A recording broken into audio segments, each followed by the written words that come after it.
À double face. Zoomez bien. Moni. Au moni. Double face. Double longue balé. Quand il m'a dit à Zanani. Y'a mon quoi se présente. Après tout le monde yo osa. Na kati mazana spécialité na yo ya sala. Ya sala. Il se présenter aux Zanani. Oui, merci premièrement pour la parole, monsieur le journaliste. C'est moi Abdoul Yancine Magique. Spécialisation nanga. Na kati ya coordination na biso. Et pas ya Mwali Mustafa Imam Tutu. Nanaza espère ya couper sa moto portefeuille magique. Quand tu prends une photo, il y a Moutakala et Mobile Mobile qui vivre net et moi vivre net. Pour ça les chantages que Tindelanga Mbongo so quitté, je vais publier cela. Ngai vraiment azali spécialiste. La maladie c'était ya bambasu. Ono, maladie maba tout konso. Babouakeli. Donc nyonso esalemaka. Azala innocent, azala coupable. Donc ngai yo Fabrice. Maître Singa esala e osalema. Bonjour. Spécialité na ezali liboma. Bonjour. Bonjour. Comment spécialité liboma comment on comprend bon. Naza spécialiste ndenge et atol na benga kaya lobi o nyosa beli liboma. OK. Parce que mon na domaine na maboma toza na deux sortes ya maboma. Toza na maboma to be to baka maboma liboma direct na liboma indirect. Liboma o to bengi liboma direct eza ba jara bato maboma oyo bakendaka bisimba akia yilo mutu mutabwaki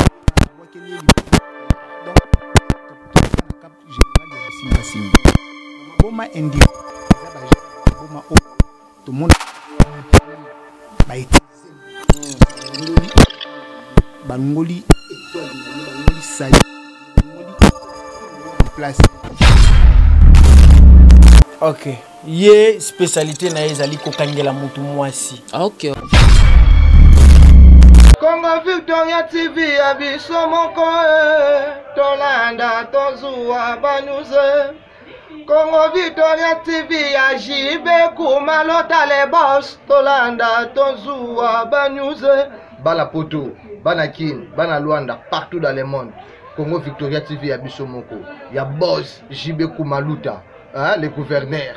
Check. Culture d'excellence au rendez-vous, mesdames et messieurs. Bonjour, bonsoir de partout. Ça dépend de laquelle vous êtes en train de nous suivre votre émission. Vérité ou réalité, cette émission est là pour parler de tout sauf rien de réalité. Il est partout dans le monde. Vous le savez, cette émission est là pour recevoir des artistes et de réalité. Il est dans le monde entier, précisément aussi dans la ville province de Kinshasa, Mboka, Mesdames et messieurs, dans cette émission d'aujourd'hui, on a descendu sur le terrain pour parler avec un maître musulman au nom de Iman Mustafa Oyoza. Notre invité va essayer de parler avec lui par rapport à la spiritualité. Vous le savez, un grand moment aussi. Tout le monde a maître ou prophète, on a des missions sur les réseaux sociaux, qu'on a des prophéties, qu'on a des démonstrations, qu'on a en distance, même on est gramme, qu'on a des miracles, mais belé, on a escroquerie. Dans cette émission avec maître Iman Mustafa, il est la mieux placé pour parler avec lui par rapport à cette miracle ou démonstration, au comportement et escroquerie, si on peut le dire. Et comment on a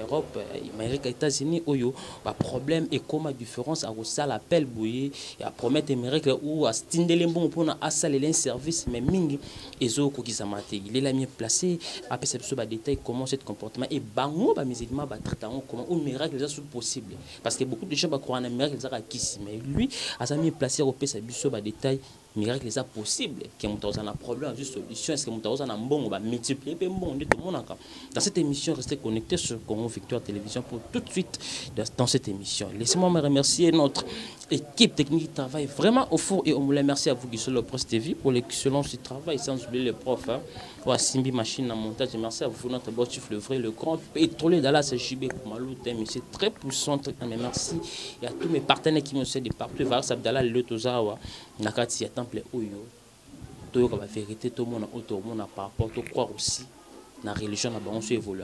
Merci à vous, Manu sur Sidi, qui me suit depuis île Maurice, instant Dubaï, sans oublier Omar et Sidi, dans les Nations Unies, précisément, dans l'Irak, où il y a fallu pour clore mon vie au-delà de mon prix à boutique. Et exemple, ce qui sont les fonds là, moi, também Mustafa, à la télévision, pénal, le tout na teni, tu vois pourquoi teni ils allaient. Bonjour, Manu Mustafa.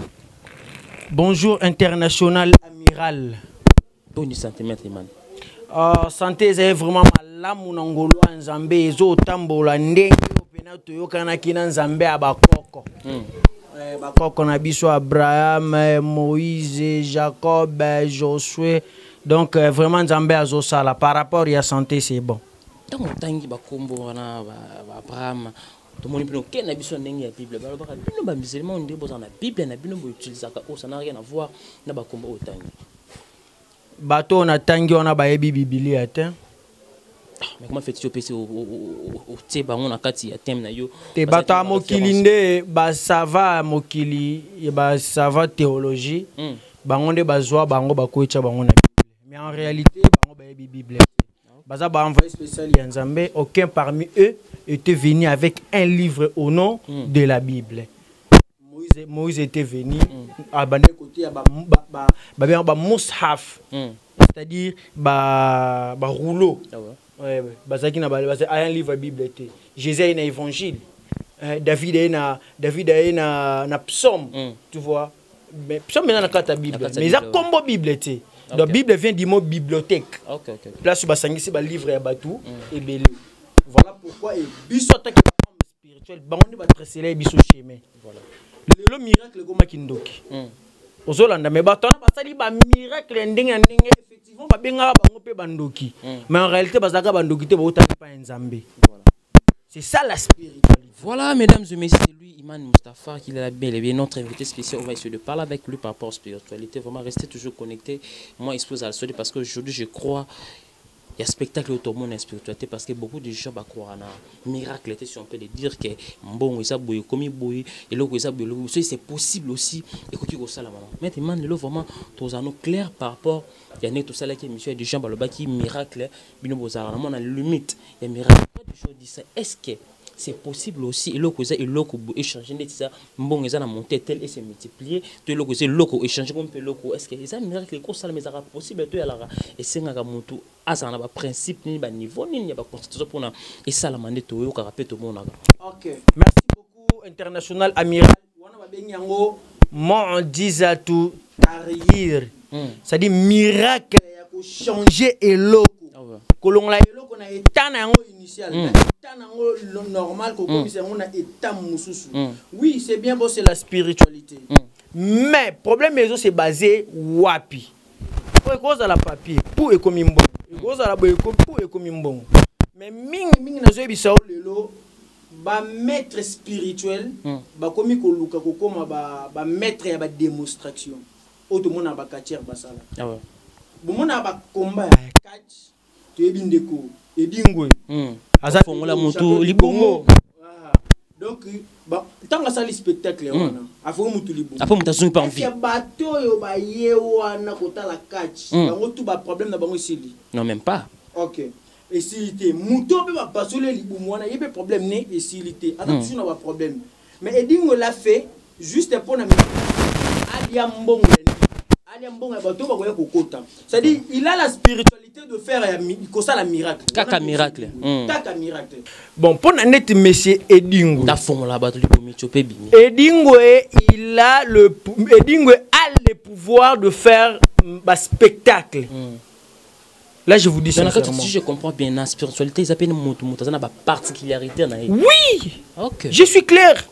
Nako présenter bino et puis nako expliquer bino pourquoi ba maître spirituel les belé ba tomber na ba pétrin pourquoi ba maître spirituel les belé bazo ko kokate ko pesa bato faire bango solution et comme ya ko bangisa ka bato na mondo to sala ka o makila ezati ko lekisa mutu tout ça là ezakate loba ekende purement diabolique.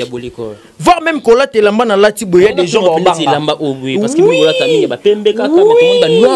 oui, mais non, monsieur amiral. La spiritualité n'a pas une religion appropriée. Physiquement, on est des religieux. Mais spiritualité, ça me l'a été. Dans le même temple catholique, c'est la spiritualité pour chacun pour soi, pour tous. Aux Hollandais. Je veux dire quoi par là? Dans chaque domaine, il y a un terme qui est utilisé. Dans la médecine, il y a un terme médical. Il y a la menuiserie, il y a la mécanique, il y a un terme voire même dans la tenue, il y a un médecin, un mécanicien, il y a les cacaboy. Référence. Également aussi, dans le domaine de la spiritualité, il y a un bilamba na biso to lataka. Autant na lati nanga boye, c'est-à-dire to lataka elamba o eko déranger ote pendant ba moment ça la bécatation na yo. C'est-à-dire on est très à l'aise, c'est nga kolata robe. Aux Hollandais, et c'est nga kolata elamba o yo te eko komiso orgueilleux, to eko baisser, to eko démoraliser yo. OK. Donc devant les esprits, parce que entre nous dans Zambie na quatre ba esprit. Premier esprit tous on a esprit tous on a catégorie angélique. Toi na ba ange, ange, tous on a ba archange, tous on a ba rohan, tous on a ba muzuha, tous on a ba khudam, toi na ba infinite, toi na ba jar ya ba muluk, eza ba catégorie ya ba esprit entre biso na Zambie. Le kola bango baza na pouvoir ya makasi. Tango se présenter devant bango, il faut sanine. Ola ta teni wana yako mikitisa. Pe otika la makulungu ndenga na tikali yao. Moni radar o na fongoli yango te poani. Pourquoi? Na fongoli yango te posant na chapeau. Ah OK. Na ketch na moko. Donc c'est sengeli ko fongoli na chapeau. Avant na fongola yango batu ba mona makambo eza na kati. Il faut yo longola chapeau, olongoli ketch to komino ndenge moko nde peuple de Dieu va profiter comme on a nini ezali na sima ya rideau. Voilà to comment j'espère que je suis obligé à longola la chapeau na ketch. Maintenant quand on dit temple, pourquoi expliquer na batu ba comprendre temple c'est quel endroit parce qu'ils ont une image mo na mabe. Pour que les gens na batu ba de partout. Pourquoi temple? Le temple Moussani Salamano temple. Et là que zo boma peuple congolais, pourquoi pas peuple africain, ils ont complexe. Amiral, jeu de bague manger. Tu vois? Et là que ça la baptisa complexe. Les lois na Kinshasa, na tenue, na habillement. Façon ka kolati mutabangi abengi ovie. Mutabanga abengi preso. Tout ça na complexe, voire même la langue. Quelqu'un qui s'exprime en français. Oui, patron. Et ici, on s'est rabaissé devant eux parce qu'il parle français, parce qu'il parle anglais, parce qu'il a la petite tenue de ville. Vraiment. Complexe, on est miti na bakombo. Là, c'est vrai. Mais les chrétiens aussi, babenga kabanda qu'on a bango temple. Une espèce de temple de Dieu. Ba paroisse c'est un temple, une espèce de temple de Dieu. Ba mosquée c'est un temple, une espèce de temple de Dieu. Et avant et loco. Et comme un temple, même nous autres, notre Bible, c'est un temple du Saint-Esprit. Si koyo, on a miséricorde en Zambie, il y a direct. Et bien, c'est trois éléments. Premier élément, c'est l'élément moral. Deuxième élément, c'est l'élément d'habillement. Troisième élément, c'est l'élément d'espace. C'est-à-dire, il faut trois étapes, trois éléments, ils ont la pure, puis ils ont la propre. Avant des mondes spirituels, il y a monté salama. Kangilanga mwasi, kangilanga mobali, nabala kate, nazoluka fonction, naza na maladie incurable ici la kate, naza na ba infection ici la kate, naza na éjaculation précoce ici la kate, oh écoute ka physique na spiritualité, tout. Voire même aveuglement. Oh, il faut te parler aussi de la sorcellerie. Je vais vous expliquer c'est quoi la sorcellerie. Tout ça la belle émission. Maintenant, nous avons beaucoup de maladies, tout problème. Avant, il y a une solution. Il y a problème. Il faut trois éléments à la propre. Premier élément, c'est l'élément moral. Tu dois être concentré moralement, spirituellement. Peut-être que tu as un problème. Ok, problème, non, c'est dans 3 jours. ba maître bazalaka mbala mako Papa Salim mbala moko. na ebisio mingi bana poto bana Congo partout dans le monde place bozali bo tomber ba victime ya kopesa mutu confiance en retour ou ensuite ozui réponse ya malonga te pona bato c'est-à-dire il fait des émissions, il fait de miracles à ça pour mbongo bimi et ça l'inine. Juste, il a utilisé les esprits voleurs. Ok. Il a utilisé le pouvoir des esprits voleurs. Il a une connexion avec les esprits. S'il y a un problème, il fait sortir son grimoire. Bah, grimoire Rezali. Je peux le faire maintenant. Mais moi, je ne suis pas un maître de miracles. Voilà. Parce que la spiritualité, c'est discret. Comment fait-il Moutou Aye comment na yote à comprendre les capacités zakat na yo à lui remettre relaxer na TV. Non. Non, nyonso wana ezali nini so to bito tala ngona miso ya bon moto na miso moko ezali na sagesse mingi to comprendre que eza genre ya propagande. Un maître spirituel n'a pas le temps à ça la propagande parce que les esprits sont là qui vont le faire à sa place.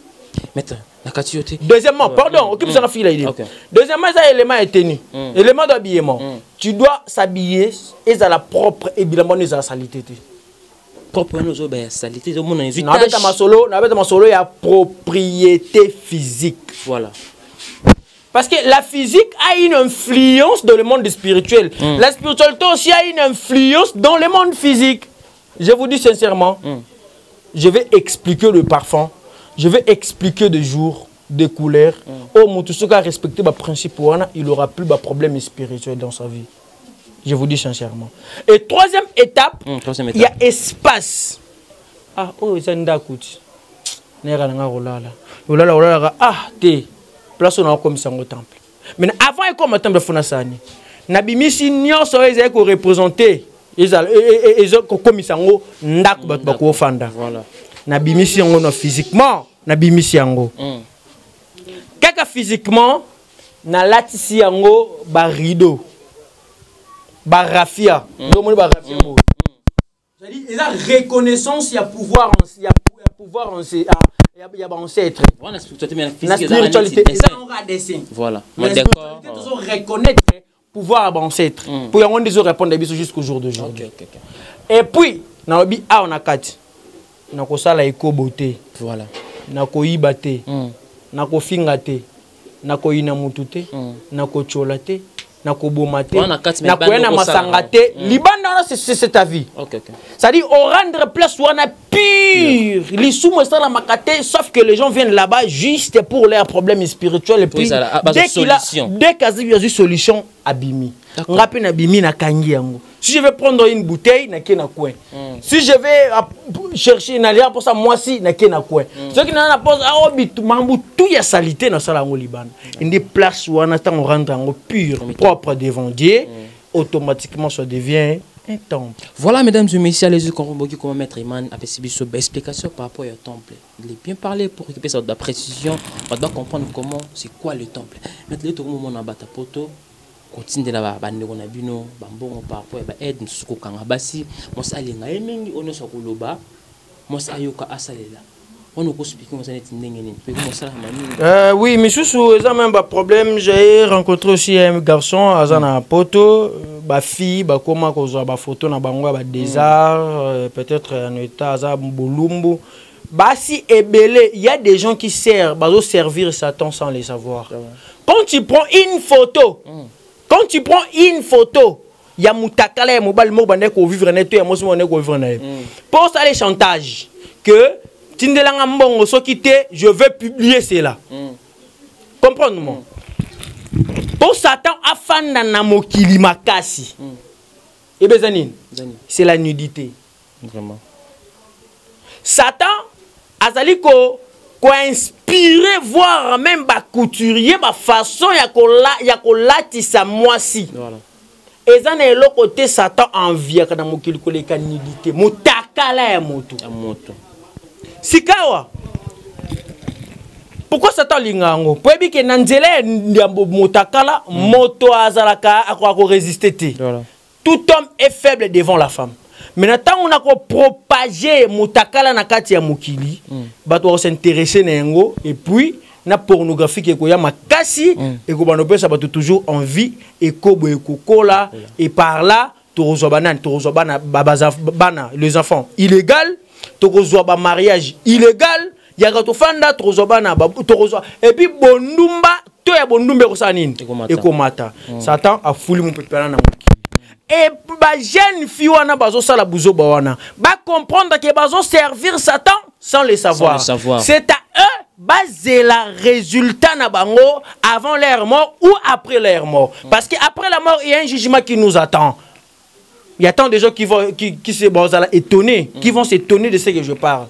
Mais c'est ça le vrai, la vraie spiritualité. Je viens. Tant que c'est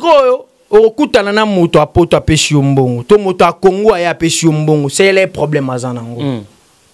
Il y a problème. Qu'est-ce que je peux faire pour stopper cela?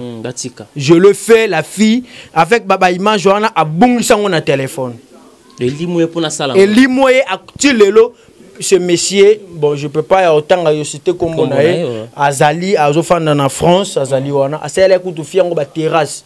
Combien de fois qu'on a monté maman B? Et je connais aussi un problème de ce toujours monsieur, il est Azana kata armé, Azamo kondi armé, ba o sali ba chantage wana. Ba ya pananga, na pesa ba ngba solution. Problème les autres ala nini? Problème les autres ala ya pluralisme. C'est quoi pluralisme? Quelqu'un qui se prend comme pluriste. C'est-à-dire ça la ragnonce. OK. Tu vois? En réalité, mutu moko tenzamba ko tondise na auction ya osala nyonso ezaka na mokili. Waya lokuta. Soki na médecine, okuta chaque département, eza na profession na yango. Médecine, okuti o azanani. Oyo azali dentiste. Voilà. Oyo azanani. Oyo azali ophtalmologue. Oyo azali. C'est-à-dire chaque médecin a sa spécialité. Okuta bato ebele, voire même en matière à sexe et de sexologue. Bato ebele, ce qu'on a dispensaire, batali malade wa bien c'est à côté radio, à côté radio, tout le monde est aux hommes n'engagent pas niveau. Ils ont mataba niveau. Pour bango ba prêter serment. Voilà. Sur la spiritualité, tu prêter serment té. La spiritualité, tu sala une rencontre spirituelle. Si quand le col abi à au niveau nangate à matière le coach mu te kuta na spécialiste et mbokono na épée azoli en solution. Mais ce qui se passe aujourd'hui dans les écrans, ça m'étonne. Quelqu'un qui a télémis devant l'écran en disant que obélaga maladie, voire même physique, c'est du mensonge. Mais pourquoi tout ça? Pourquoi tout ça? Parce que l'homme est faible devant l'argent. L'homme est faible devant l'argent. Moi, attends, je vais te montrer. Maladie, tout notre tangiso. On a le bien. Moi, je suis un cordon principal. Il y a temple, tout, il y a PS, il y a PSI, partie spirituelle de l'univers. C'est moi qui suis le responsable de l'Afrique centrale. Nous avons des éléments. Bazawana Libanda. Voilà, mesdames et messieurs, nous sommes vraiment en direct sur Congo Victoria. Allez-y comprendre. Il est. Non. Yemoko anamoni mbala moko azolongola parce que eza lokola dojo. Dojo. Dio mata dojo na kete. Mafuta la kama kulungu na teni na yo ya kubamba na. Il faut saluer place wana. Au coach, c'est dire osons respecter pouvoir ya banani ya ba Omar, eza banani, Omar ezali les esprits ba fana na kati ya banda kuto na kati ya ba temple. Voilà. Quand osons reconnaître bango, bonjour monsieur. Bonjour. Maître Emmanuel Zanani. Yemoko se présente. Frère to bolo yo oza na kati mazana spécialité na yo ya sala. Ya sala. Et se présenter aux Zanani. Oui, merci premièrement pour la parole, monsieur le journaliste. C'est moi Abdoul Yancine Magique. OK. Spécialisation nanga. Na kati ya coordination na biso et pas ya Mwali Mustafa Imam Tutu. Nganaza expert ya kopesa moto portefeuille magique. Ah ok, portefeuille magique. Oh bah te belé, par moi c'est lancé dernier temps les artistes, même bah musiciens chroniques donc en général. Mais c'est pas ça comment porte-monnaie magique. Toko ça la émission. Bango batu tout na bengo na tangela bango na tangela bango na bango tondo ça chaque émission to ça na moko par semaine ba expliquer pena ba kota na mozino noter même mozino plutôt mais ah que mosala spécialisation na ye ezali portefeuille porte-monnaie magique soit pour ça porte-monnaie magique ya ke pananga mwana ndeko yo akosalela oya. Voilà, très bien compris. Merci beaucoup mesdames, vous allez y comprendre, c'est lui le maître qui est à la spécialité qui a ça la porte-monnaie magique. Voilà, nous sommes en direct, messieurs et dames. Dans la présentation, il y a chaque maître dans la particularité. Maître Fabrice, bonjour. Yé makambuna yé mingi mingi. Oh, ils ont spécialité na yé. Oh, parce que mutoye na problème. Yé se présenter. Oh, mutoye na problème. Yé ne face à la yango. Oh, yes à la kaizali. Oh, ils ont maladie nyoso ya makolo babwa kelimu. Voilà. Expliquez biso dans la comprendre. Moi expliquer bat battle sur con Victoire. Vraiment na zo remercier na no imam tout parce que na grande émission oh ya bengeli biso pour que mokile mona biso. Donc oh papa na biso na molimo. Donc ya ko cité oh ya lobinde yango wana. Donc moto jamais akoki ko maximiser ba poste nyonso. On a sala rapona sala beauté. Même dans la classe, au moins a droit ils en ba profit nango belé. Droit économie, droit privé tout consort. Ngai vraiment azali spécialiste. La maladie d'union c'était ya bambasu. Oh non, ma maladie maba tout consort. Babwa kelié. Donc nyonso esali maka. Azala innocent. Azala innocent, azala coupable. Donc ngai yo Fabrice condition ou accepter kaka ke c'est bon. Maître Sunga et ça là et au salema. Voilà, merci de te comprendre. Voilà mesdames et messieurs comment différence c'est ça. Il y a une spécialité na yé. Ndeko André. Toujours un basco Ndeko André. Il est au Kaye, cette spécialité na yé si c'est quoi vraiment. Bonjour. Ndeko André. Ndeko André, bonjour. Spécialité na yé zali liboma. Bonjour. Bonjour. Comment spécialité liboma comment on comprend en monter. Bon, na za spécialiste ndenge et atol na benga kaya lobi. O nyo sabeli liboma. OK. Parce que mon na domaine na maboma tous na deux sortes ya maboma. Tous na maboma to baka maboma liboma direct na liboma indirect. Liboma to bengi liboma direct eza ba jara bato ya maboma oyo bakendaka bisimba simba. Akia yibielo kwa mutu mutabwa keli liboma. Donc to na cap général ya bisimba simba.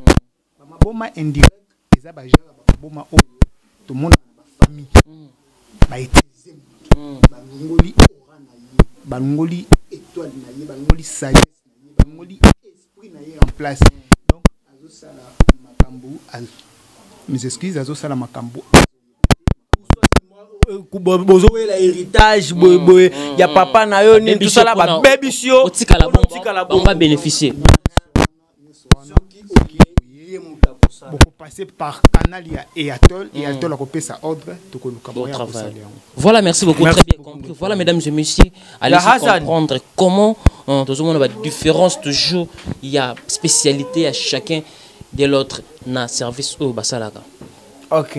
Yé spécialité na ezali ko kangela mutu mwasi. OK. À quoi se présenter. Bonjour. Comment nani? Hassan, yo spécialité nous anini.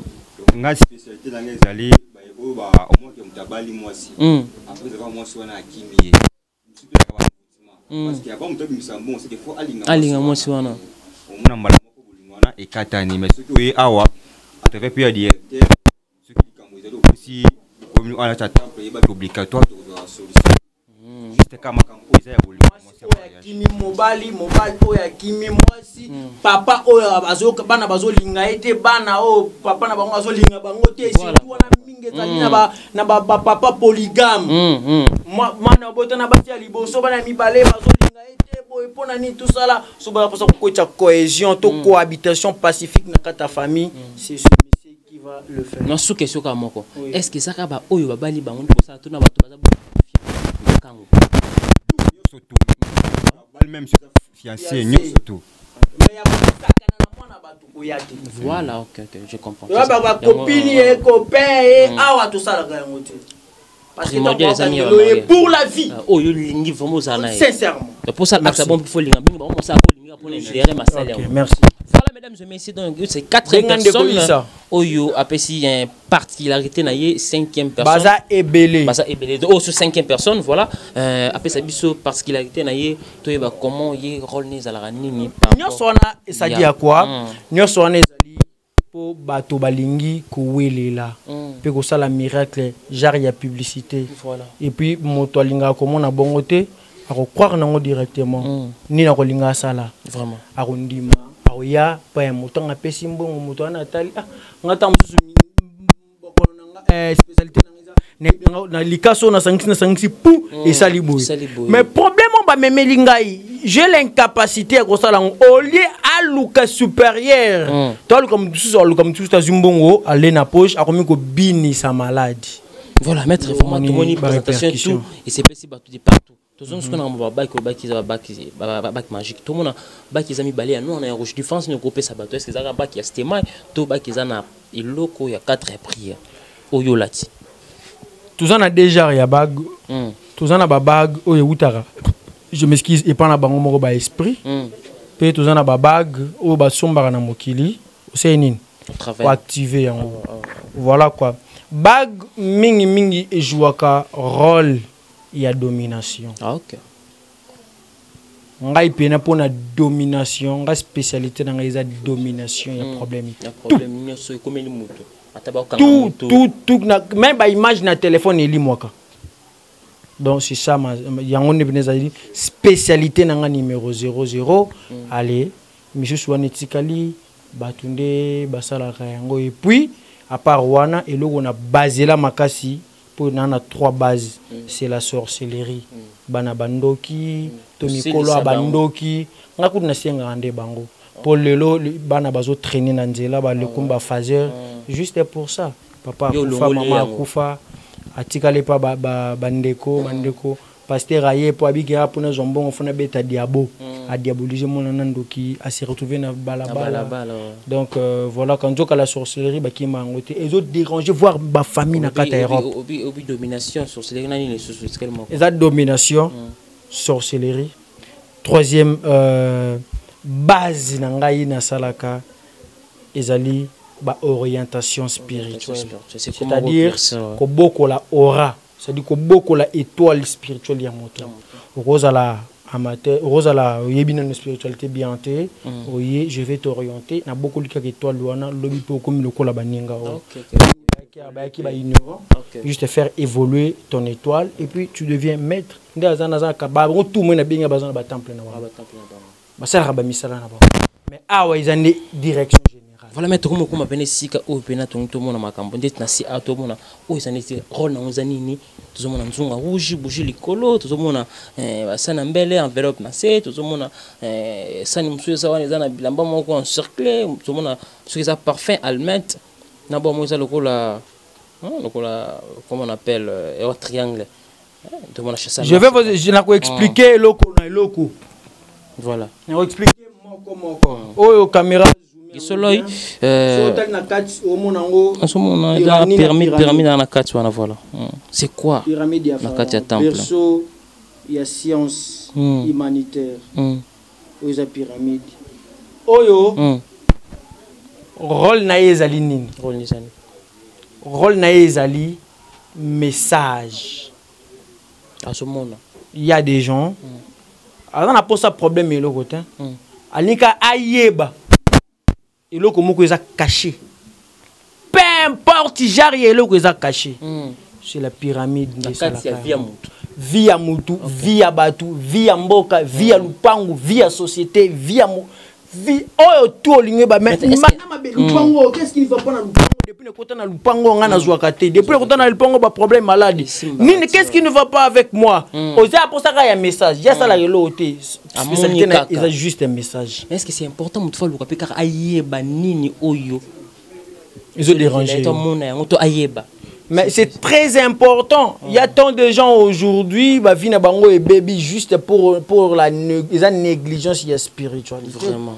ceux qui na maladie physique ils c'est que spirituel paysali ceux qui le loqué pas monganga va pesa qui s'il faut traiter yo faut aller qui sont nous parle de fois examiner yo aller qui sont en examen pour savoir qu'est-ce qui et là qu'on n'est que déranger nous autres pour à combattre yango également aussi avec la spiritualité quand tu te sens bloqué rien ne va rien n'est bon dans ta vie tu dois savoir qu'est-ce qui ne va pas parce que quand j'étais dans le ventre de ma maman Dieu avait déjà décrété que je dois manger je dois faire tout comme les autres et pourquoi depuis que je suis venu sur la terre il y a rien n'est bon je dois savoir est-ce que Nzamba tilenga bonheur ou pas c'est pas mal quand tu te places mais est-ce qu'ils ont rappelé na tant ton âge on Nzamba tilenga me flette aussi longtemps en journal et comité comment fait-il il y a des résultats anticipatifs comme quoi comme Nzamba komela kiyo oko bala na âge ya 40 ans mais yo comme na âge ya 25 ans on mi na posa au bala voilà Dieu a la capacité ya benda yango bel na âge ya 25 ans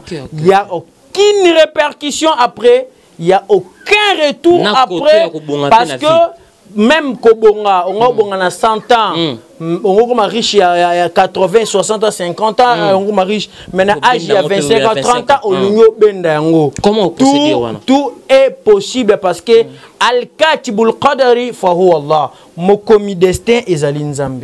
Et alors le président de la République a sali lettre. A déposé on a table directeur. Bon on pose la lettre, on a changé le oh te na bakisi. Oh, tu na longoli, na antidaté, na pousidate, to na sali bo pas salango. Et le répète ça. Yende azali garant de la nation. Ils ont mort dans Zambie. Vraiment. Il peut écrire à Komelayo 50 ans, mais ton il les a dérangés. Ange Gabriel. A quitté message quoi? Ba archange, ba quitté ici. Et ba niko kita. Non. Il y a un maître qui est Azana Mokili, kuna Azosenga et logo boy. Nzamba Rolbanin. Est-ce que c'est mon serviteur? Oui, c'est ton serviteur. Bopesai. Voilà, expliquez sur deuxième étape. Au monouana ils allaient bougie. Bougie et joie parole et lumière. Lumière. Tout court, bouger ça le col et le col est que sangisa la physique na spiritualité. On a na katikati. OK. Dès qu'on pélice en temps, il faut le lieu. Hijab, ils font le voile et spiritualité. Mais il y a des gens qui l'utilisent juste pour l'éclairage dans leur maison, même rouge, vert, ils ont mabété. Ils ont juste un moteur qu'ils utilisent en haut, na place oyo, ton a domaine na ye.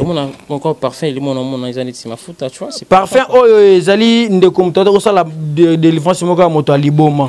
Soko tali yango bozume en malambo, mona mutu bakangi ba singa, bakangi ba chaîne. Gisola bena on bena bientôt bon. Moni mutu bakangi ba chaîne. Yango wana. C'est-à-dire ils allaient pour na sali liboma. OK. On a des parfums appropriés parce que dans Kata Mokili, il y a des trucs où les esprits ne supportent pas leur odeur dans côté. Donc on a Ezali Basani Ambele au Zomona on est surtout utilisé pour nous servir mon tout colia. Il y a tu peux se rappeler votre bilo colia mais oh yemo quoi sombi yemo quoi lambi ayawa allié. Message ya kolia Ezali on a mis pour na bato beloko initiation ba initier enveloppe wana Ezali genre ya ba message ya koya. OK. Soit ceux qui message te mbongo bato pour na baluka mbongo direct na ba esprit ya muso alingi ateka mvula muso alingi asala boni tout ça à part sacrifice ya sang humain de toujours raté. OK que tout monde qui ba pour les rouge kaleba swano moni wana oh moni wa yangonde mokili. OK. Donc spiritualité afandi na kata kaleba swana elobaka. Soko tiango litoi egoloba elobaka oui. Kaleba swana soki na rencontre na makambo na yo kaleba si ekosola na yo. Ah soki to zoomer oui bang sarabatu makasi o mona lo ba bengi kombo et à double face. Zoomer bien moni. Omoni double face double mi balé. Oh ils allaient confiscation, c'est-à-dire quoi? Biso awa. Oyo ce n'est pas la science biso de salaka. Ba statut fétiche, ba bien bongo ba statut fétiche. et qui m'a kambango ya kosakana te ndengo monyango to landa kango na bambango surtout ni bato quartier mbangu ya mbangu c'est-à-dire quoi nous s'il y a un problème tous arapé na ba problème OK et pardon ba arapé na ba problème tozaki catcher tozaki magicien tozaki na ba problème ba azaki na koko ya famille mutazaki magicien éliminancy rose croix et Kankar à côté qui dans la science on a aucun bien parce que pour na kobima kobima te zéro mutu ça mais c'est na masangalinga tika mais okokoti mais ça comme na poussa abima nango ndeto boto la bango biloko OK to boto la papa moko amulobo OK parce que tant yo boto yo tisco yo ngala garda on kana temple parce na tika ngo libanda ebe kozongela yi OK na garda on a temple 10 jours ba esprit ça ba ko sanga tumba on a tumbi on a bomi bango OK ici le moyeba la mutu wana ezate tous les keko mona wa ezena musala so mettre le to comme na temps vraiment oyo oko sala moi démonstration ni bato ba mona pena nyonso lobby ba ko contacter yo pena ba croire na niveau ba ki ya o expliquer bato ba mona pe moi effet moko ya loko moko pour na pe congolais asa mutu ya d'autres mingi to ko mona démonstration ni lelo oyo pour que bato ba sentir niveau ya maître Iman Moustapha na katikata mokili to na deux pouvoirs c'est l'écriture et la parole ouais. Il y a aucun pouvoir, il y a pouvoir comme ça la miracle des pouvoir jamais. Il y a aucun verset biblique ni dans les Corans obalobi était motakobi kana miracle ezakati motakobi kobe na liloba. Je vous avais dit au départ, je ne suis pas un maître des miracles. Donc je ne suis pas un maître des miracles. La miracle ezali discrétion au muto ya kamoni yemoko privé que ça les témoignage. Dis-moi un peu la Bible c'est bon ça fait quoi. Na si maboko be milinga ko mobima ça va faire quoi. Wana bondo qui ezangi tina. Enseignement moi je fais l'Égypte, je fais sciences théologie. Je connais les esprits qui travaillaient avec Jésus, David, Josué, Abraham. Donc je connais ces genres des esprits, même des esprits qui servaient comment notre père spirituel Salomon. Orientation. C'est la parole qui a pouvoir et l'écriture.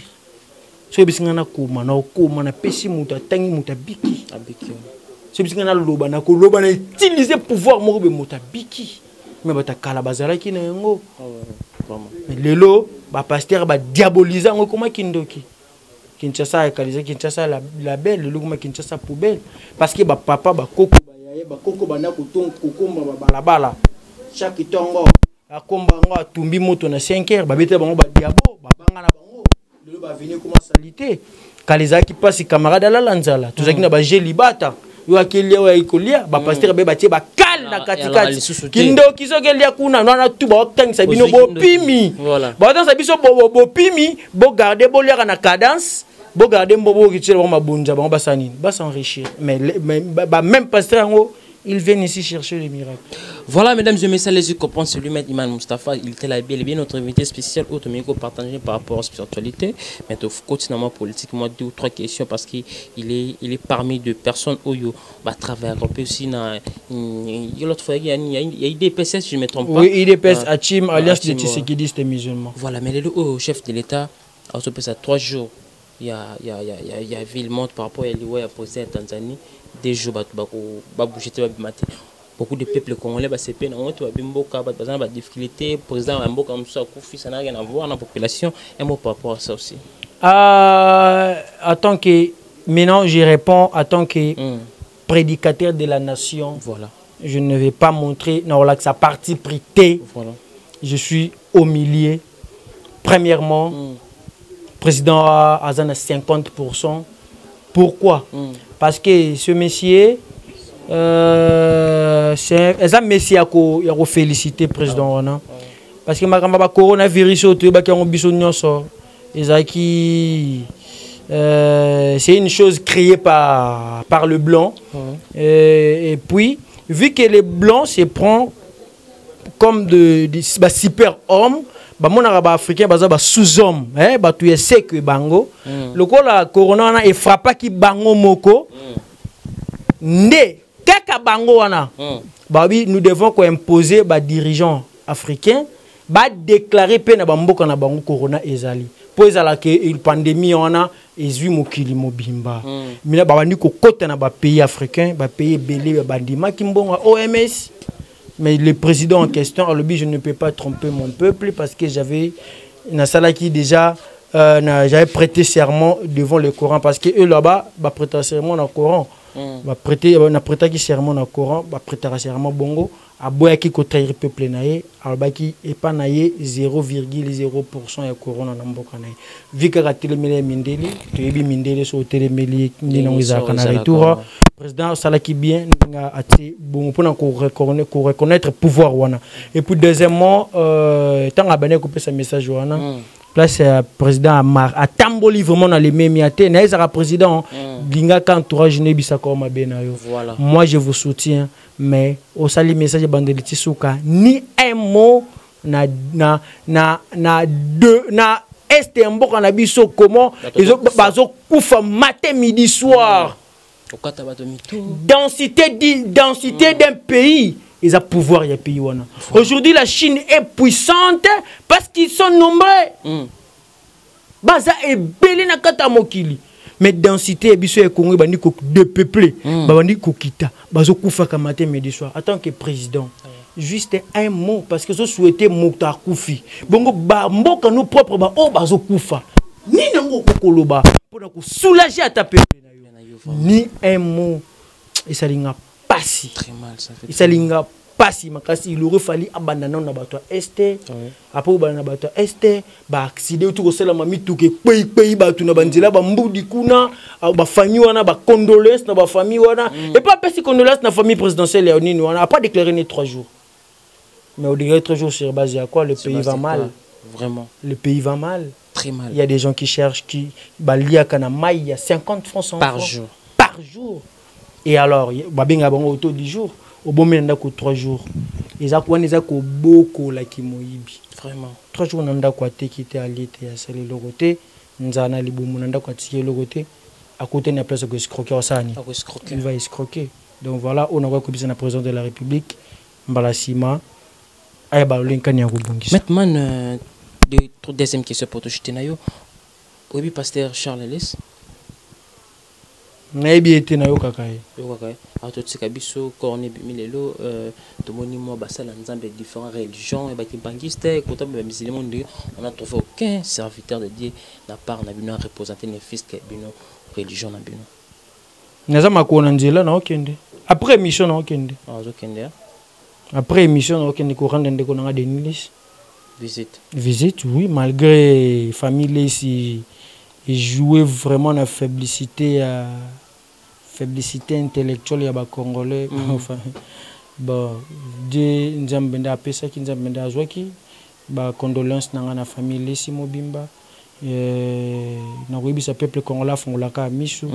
n'est-ce pas famille ici bande ko chasser ba esprit des morts mais aujourd'hui esprit des morts a continué na famille ici tu comprends que tout âme goûtera la mort et oui tout âme goûtera la mort donc mutape ça mutu vie azate devant la mort son nzamba bi journée na journée na yo Iman merci beaucoup toute dernière question il y a 4 cas ya ba pasteur olilo mona comment ça dans nzambe souvent mingi ba chrétien de change de cœur na ba mission oui ba pasteur on a pasteur oyo peut-être ba solate tant que imam yo mona comment auto mona mingi te pa na bino isala en tant que imam na mona ngo baza ba pasteur mais ba homme de Dieu te OK différence ça ba titre honorifique so que simbi te ba liani minute vas-y oh tout baté abino basaela ngo alors pourquoi les autres viennent ici monsieur bayaka père oui je vous dis sincèrement pourquoi bayaka bayaka mais c'est la discrétion la spiritualité c'est la discrétion je peux pas dévoiler je peux pas dévoiler mais sauf que au moni mokili nzambe ngai ça ba tout le monde est tellement glissant donc les autres tellement glissant babo ça n'a raté marambo ba chemin ba ça là ils a chemin na bango ya vie maintenant kufaka jugement ezali on peut tromper pardon il logo tout lingo ko sabatu mais on ne peut pas tromper les gens par na kombo ya nzambe Nous sommes intervenir pour nous. Nous sommes arrivés pratiquement à la fin, Maître Iman me promettait biso au fond là au bien que comme moment spirituel qui minga tu es au salama tu chite na yo ba contact ba non pour na to fond là on a deuxième émission pour wana kuniza pina mama na miracle vraiment donc surtout bana ko bandelengeza à la bien parce que tout comme na suka émission eza prédicateur de la nation Imam Moustapha Toutou. Mon numéro c'est plus 243 91 076 97 29 pour la meilleure édition 091 076 97 29 wana ezali numéro na ngai, contactez-moi pour na ba problème nyonso ya bino spirituel tout physique namakasi ya Nzambe, vous aurez la solution. Voilà, mesdames et messieurs, nous sommes arrivés pratiquement à la fin de cette émission. C'est lui, Maître Iman Moustapha. Il était là, bel et bien notre invité spécial. J'aimerais qu'on partage par rapport à la spiritualité. Si vous aimez cette émission, mesdames et messieurs, dis merci à notre équipe technique. Il travaille vraiment fort et au moulin. Merci à vous qui sont là Presse TV pour l'excellence du travail, sans oublier le prof Fassi Machine la montage. Merci à vous, notre boss chef, le vrai, le grand Pétro Dallas, Jubé Koumalouté, merci. Plus centre. Merci à tous mes partenaires qui me soutiennent de partout. Là, je dis merci à vous et Varis Abdallah qui me suit depuis ISA, sans oublier Manu sur Sidi, Royaume Makassi, il a fallu pas depuis île Maurice. Merci aussi à vous, Omar et Sidi, dans l'Irak, précisément dans les Nations Unies, Royaume Makassi. Il a fallu pas merci à mon vieux Odilo Makou, il y a boutique, exemple, sur les réseaux sociaux qui font Mouya Bilele, Maman Chouchouna Tassi, la femme d'affaires depuis Paris, Nancy Rico depuis Paris, Jolie Massamba depuis Beaumarchais, moi je suis Cindy Flambeau, on se retrouve à la prochaine mois pour d'autres invités. Abonnez-vous massivement sur Congo Victoire Télévision. Au revoir. Congo Victoria TV abiso moko tolanda tozua banuze. Congo Victoria TV ajibe kumalota le boss tolanda tozua banuze. Bana poto, bana kin, bana Luanda, partout dans le monde. Congo Victoria TV abiso moko. Ya boss Jibe Kumaluta, hein, le gouverneur. Check.